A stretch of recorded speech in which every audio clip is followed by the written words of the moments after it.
Hey, it's Global Politics with Jim Martin. Today I'm going to talk about the results of the Polish second round presidential election. I'm going to use their first names because I have heard multiple pronunciations of both of their last names from people who should know.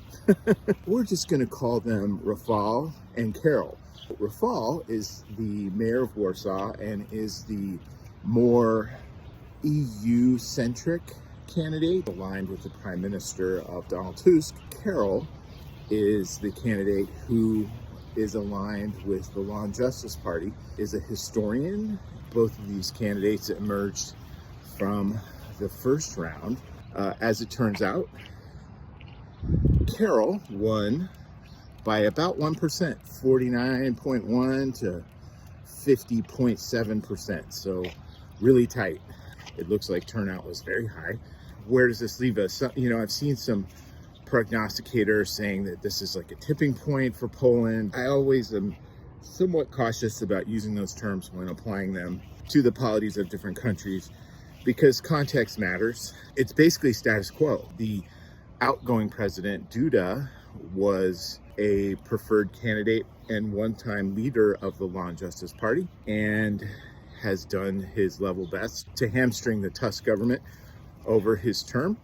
And I expect that Karol will do exactly the same thing. You're going to have to figure out, if you're Donald Tusk, how and what incentives that Karol and the Law and Justice Party will accept in exchange for the potential for your agenda to be fulfilled. The Polish presidency is largely ceremonial, with one exception.